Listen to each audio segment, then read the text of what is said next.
Hello বন্ধুরা, আসসালামু আলাইকুম। কেমন আছেন আপনারা সবাই? আশা করি ভালো আছেন, সুস্থ আছেন। আবারও হাজির হলাম আমার প্রতিদিনের মতো আরেকটি ভিডিও নিয়ে আপনাদের মাঝে। তো সকালবেলা খিচুড়ি করবো। আমাদের দিনাজপুরে তো 4-5 দিন ধরে বৃষ্টি হচ্ছিল, মানে মুষলধারে না, হালকা পাতলা। তো ইলমা খালি বলে আম্মু খিচুড়ি করো খিচুড়ি করো। তো ইলমার স্কুল থাকে আর খিচুড়ি স্কুলে এই জন্য আর সকালে তাড়াহুড়া বাজে করা সম্ভব হয় না। তো সেই জন্য ভাবলাম যে আজকে একটু শনিবার, ইমানির একদিন পর পর কোচিংয়ে উদ্ভাসী পরীক্ষা হয়। তো আজকে আবার গতকাল শুক্রবার পরীক্ষা হয়েছে, আজ শনিবার, আজ পরীক্ষা নাই। ইমানি ঘরের মধ্যে ও 7টার দিকে উঠে পড়তে বসছে, আমিও 7:30টার দিকে থেকে শুরু করলাম ভিডিও আপনাদের সাথে শেয়ার। ইলমাও ঘুমাচ্ছিল। তো আজ ভাবলা মানে এখন তো প্রতিটা শিক্ষা প্রতিষ্ঠান খুলে দিয়েছে। শনিবারে করেও আর কি ক্লাস হবে, অফিস ও আদালত খোলা। তো ইলমাদের আজকে ক্লাস হবে, মোবাইলে মেসেজ আসছে স্কুল থেকে ক্লাস হবে, কিন্তু পরীক্ষা হবে না। আগামীকাল রোববার ইলমার পরীক্ষা আছে।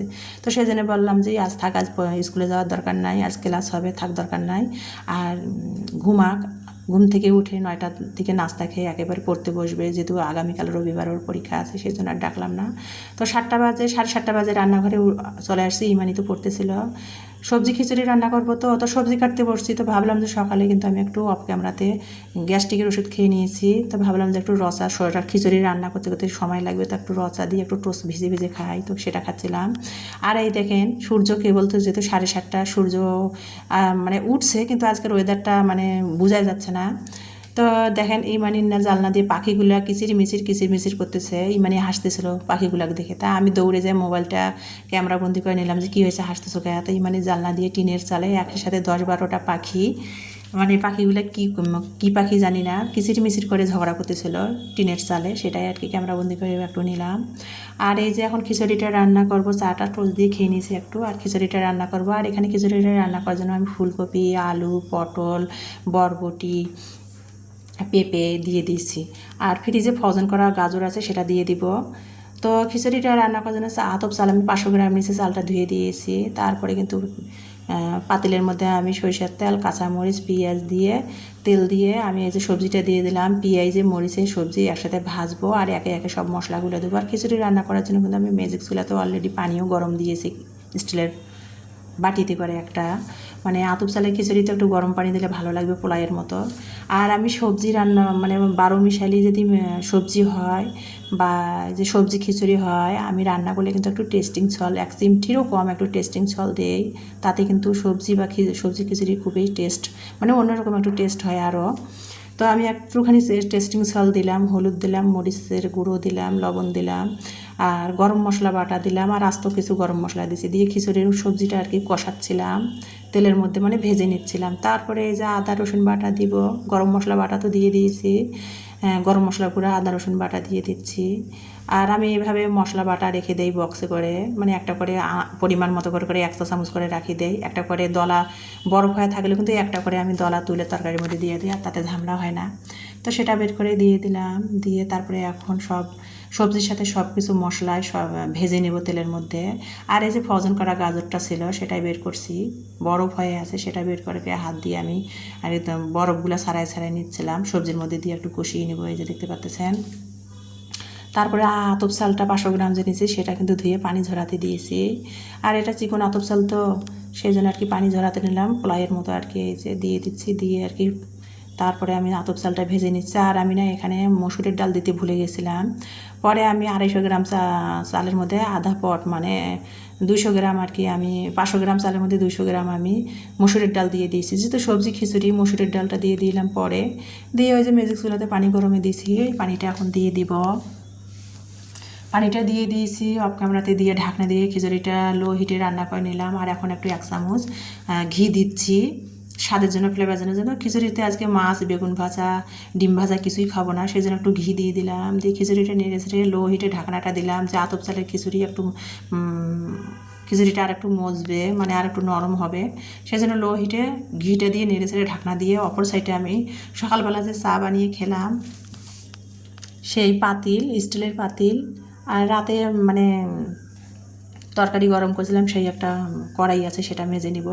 আর অ্যালুমিনিয়ামের হাঁড়ি পাতিল, স্টিলের হাঁড়ি পাতিল কিন্তু আমি সবসময় ছাই দিয়ে মাজি। আর এখানে তো আমার বাসায় ছাইয়ের কোনো অভাব নাই, কারণ এই জন্য নাই, বাড়িওয়ালা ভাইটা ছাদে খড়ির চুলায় রান্না করে, খড়ি দিয়ে, মোটা খড়ি দিয়ে, গাছের খুব মোটা মোটা খড়ি দিয়ে, ছাইয়ের অভাব নাই। আর আর অন্যখানেও আমি স্টিলের বা অ্যালুমিনিয়ামের হাঁড়ি পাতিল সবসময় ছাই দিয়ে মাজি, কারণ ছাই বাড়ি থেকে গ্রাম থেকে আমি বাড়ি থেকে সংরক্ষণে নিয়ে বয়মের মধ্যে নিয়ে এসে রেখে দেই, সেটার মধ্যে হুইল পাউডার মিশিয়ে রেখে দেই, পরে আমি অ্যালুমিনিয়ামের হাঁড়ি পাতিল বা স্টিলের হাঁড়ি পাতিল ছাই দিয়ে মাজি। আর ছাই দিয়ে মাজলে না দেখতে অনেক সুন্দর লাগে, আর স্টিলের সোপা দিয়ে মাজলে না হাঁড়ি পাতিল তাড়াতাড়ি ফুটো হয়ে যায়, ক্ষয় যায়, আমার কাছে ভালো লাগে না, আমি ছাই দিয়ে মাজি। আর দেখেন কত সুন্দর পরিষ্কার হলো, দেখেন গতকালকে যে বিকালে চাল ভাজছিলাম সেই চাল ভাজার দাগটা পোড়া ধরছিল, সেই দাগটা উঠে গেল। আর দেখেন আর ছাই দিয়ে কিন্তু স্টিলের হাঁড়ি পাতিল মাজলে কিন্তু খুব সুন্দর একটা গ্লেজ আসে, দেখেন কত সুন্দর লাগতেছে। তো এখন আমি পাতিল হাঁড়িগুলো ছাই দিয়ে মেজে নিলাম, নিয়ে সেগুলো রেখে দিব, দিয়ে কিন্তু এখন আমি খিচুড়িটা হচ্ছে লো হিটে দিয়েছি, একেবারে মৃদু আছে দিয়ে এখন আমি সিঙ্কটার সাথে সাথে পরিষ্কার করে নিব। আর এখন বাজে 9টা, খিচুড়ি চা খেয়ে নিয়েছি সকালে, খিচুড়ি রান্না করতে করতে এখন 9টা বেজে গেছে, এখন খাবো। আমার 2 মেয়েকেও চা দিয়েছি, চা রয়েছে, আমার মেয়েরাও খেয়ে নিয়েছে টোস্ট দিয়ে। খিচুড়ি রান্না করতে করতে 9টা বেজে গেছে, তো এখন মেয়েদের খিচুড়ি খেতে দিব। অলরেডি ইলমা নিয়ে নিয়েছে খিচুড়ি, তো খিচুড়ি খেতে বসছি, মানে আমার 2 মেয়ে খেতে বসছে। ওই যে আমার যে প্রতি সপ্তাহে যে শনিবারে করে আর কি হেল্পিং হ্যান্ড একটা রাখছি, সপ্তাহে একদিন আসে শনিবারে করে, তো 9:30 বাজে একটু খিচুড়ি খাবো, 2 মেয়েকে দিছি প্লেটে, আমি খাবো, মেয়েটা আসছে। তো একটা মানুষকে বাসার মধ্যে আসছে, ওকে জিজ্ঞেস করলাম নাস্তা খাইছো, তো বলছে হ্যাঁ আপা নাস্তা খেয়ে আসছি। তো এখন ও নাস্তা খেয়ে আসছে, এখন ও আসছে, ওকে তো দাঁড় করে রেখে আমি কাজ করতে পারি না, ও আসছে, ও যেহেতু বেশিক্ষণ থাকে না, ছুটা কাজ যেহেতু করে, তো সেই জন্য ভাবলাম যে থাক নাস্তায় আর খাবো না, ও আসছে ওকে দিয়ে কাজগুলো করাই নেই। তো ওকে দিয়ে কাজগুলো করাই নিলাম, নাস্তা আর আমার খাওয়া হলো না, ওকে দিয়ে কাজগুলো করে নিলাম। ও ঘর ঝাড়ু দিচ্ছিল, ইমানের রুমের অফ ক্যামেরাতে ও আর কি ফ্যানটা পরিষ্কার করে দিল, ঘর মুছলো, ফার্নিচারগুলো মুছতেছিল। আর আমি ভাবলাম যে তাহলে ইমানির না আজকে বিছানার বেডশিটটা পাল্টাই দিব। আর রাতের বেলা না মশা কামড়াইছিল হয়তো, সেই রক্তের দাগ লাগছে বেডশিটটাতে। তো ভাবলাম যে দেখতে কেমন দেখা যাচ্ছে, আজকে বিছানার বেডশিটটা তুলে দেই, মেয়েটা আসছে ধুয়ে দিবিনি। তো তুলে দিলাম, আর একটা পরিষ্কার বিছানার বেডশিট বিছাই দিলাম ইমানির রুমে, আর মেয়েটা ফ্যান পরিষ্কার করে দিল, খাটটা মুছে দিল, দিয়ে ঘরগুলো ঝাড়ু দিল, এখন ঘর মুছবে। তো আমি ইমানির রুমে যে পরিষ্কার একটা বেডশিট বিছাই দিলাম। আর নতুন একটা বেডশিট, 10 বছর হয়ে গেছে, বেডশিটটা কখনো আমি বিছানায় বিছাই নাই।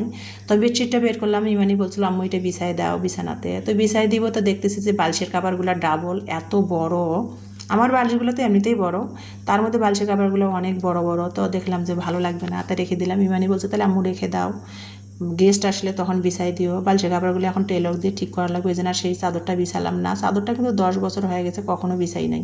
তো এখন মানে ভাবলাম যে চাদরটা আজকে বিছাই দেই বিছানাতে, তো হলো না, ভাঁজ করে আবার রেখে দিলাম। রেগুলার রাফুজের একটা চাদর ইমানির বিছানায় বিছাই দিলাম, দিয়ে তারপরে আর কি এই যে দেখতে পাচ্ছেন এখন বেসিন পরিষ্কার করতেছি। রান্নাঘরের সিঙ্ক তো সাথে আমি খিচুড়ি রান্নার সময় পরিষ্কার করে নিচ্ছি, আর রান্নাঘরে যখন আমি প্লেট বাটি তুই সঙ্গে সঙ্গে রান্নাঘরের সিঙ্ক পরিষ্কার করে ফেলি।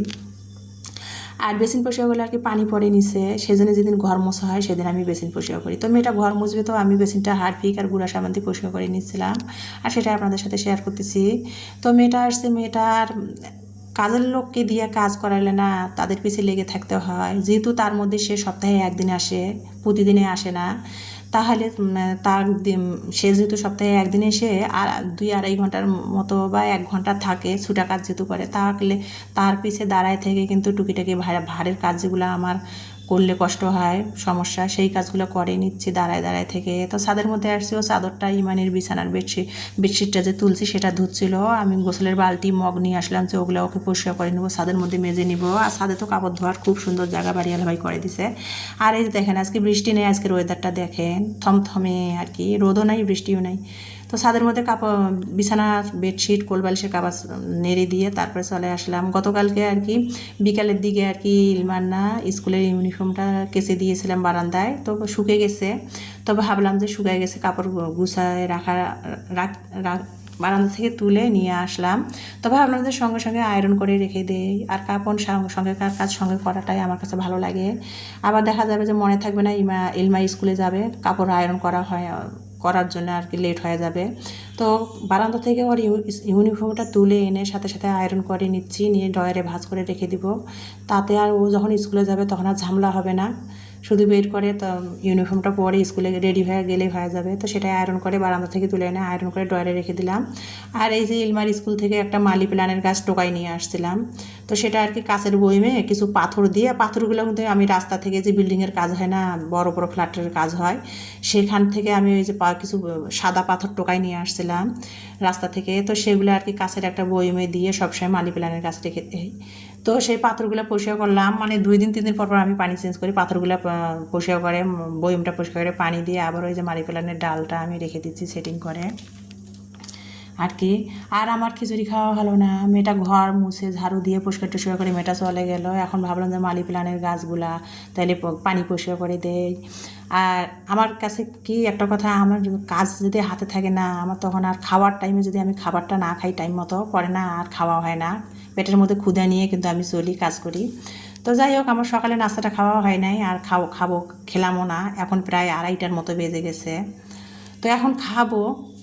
কাজগুলো গুছাই নিচ্ছিলাম এই জন্যে আর কি। দেখেন 2:30টা বেজে গেছে, তো খিচুড়ি খেতে বসছি। আর সেটাই আর কি, সকালে সবজি খিচুড়ি গরম গরম খেতে ভালো লাগে। আলু চাল দিয়ে রান্না করছি, তো তার মধ্যে খিচুড়িটা একবারে লেটকা লেটকা ছিল, গরম গরম। ঠান্ডা হয়ে খিচুড়িটা একটু ঝরঝর হয়ে গেছে। তো জলপাইয়ের আচার ছিল, জলপাইয়ের আচার দিয়ে লেবু দিয়ে কাঁচামরিচ খিচুড়িটা খাচ্ছিলাম।